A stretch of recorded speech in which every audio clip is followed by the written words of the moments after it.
So this is my response to Barry's video of where you would like to travel.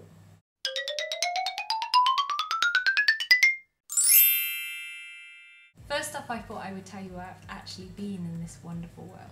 So the earliest trip abroad I can remember was Tenerife when I was about 6 years old, and that was the first time I've ever been on a plane. Then I'd say the next place I've been to is France, where I went with school twice. The first time I went to Paris, and we went to Disneyland, which was the best experience for me ever, but that's because I'm completely and utterly nuts. And the second time was when I went skiing, as you can see from this picture here.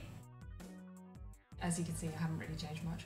So during my teenage years, I didn't really actually go anywhere. I never really went anywhere with my parents, because what my parents do, they travel all around the United Kingdom anyway, so I've pretty much been everywhere throughout the UK. Next biggest place I went to was Australia. I was lucky enough to go over there in November-ish 2007, yes that was it, where I went over and met my boyfriend, as he'd gone over there for some travelling as well. I got to spend Christmas there, where we stayed with some of his family, and it's the most bizarrest experience ever. I know you were saying, Barry, that you were interested to know what it's like to be there over the Christmas time, and all I remember is being out in the yard playing cricket in about 40-degree heat and having a barbecue for Christmas lunch. It couldn't get much weirder than that. I was also lucky enough to be there on New Year's evening as well, which is definitely a thing that should be on your to-do list to do before you die, because it's the most amazing fireworks display you will ever see in your life, and it's just, oh, it's amazing. I guess the next place after that, we went to New York last December, and it is amazing there near Christmas time. It's absolutely freezing. I just remember being the most coldest I've ever been in my life, but it was great, and I'm glad I put this scrapbook together of everything, and that's us in what you may notice is Grand Central. And yeah, it's a brilliant experience to go to New York, and it's again one of those things that you have to do.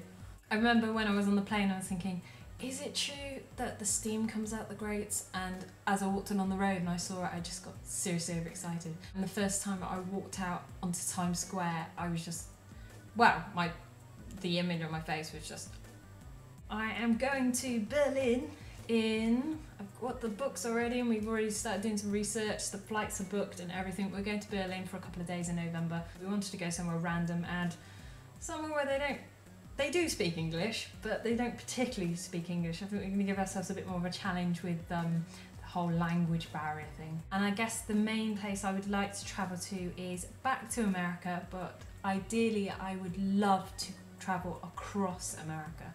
Have, like, say, a few months or something, and just go across and go to all the little towns that not necessarily are the main tourist focus, but, you know, go and explore. Stephen Fry did this brilliant program of Stephen Fry in America, and it was great, and it made me want to travel again, and that is probably where I would like to travel to again next.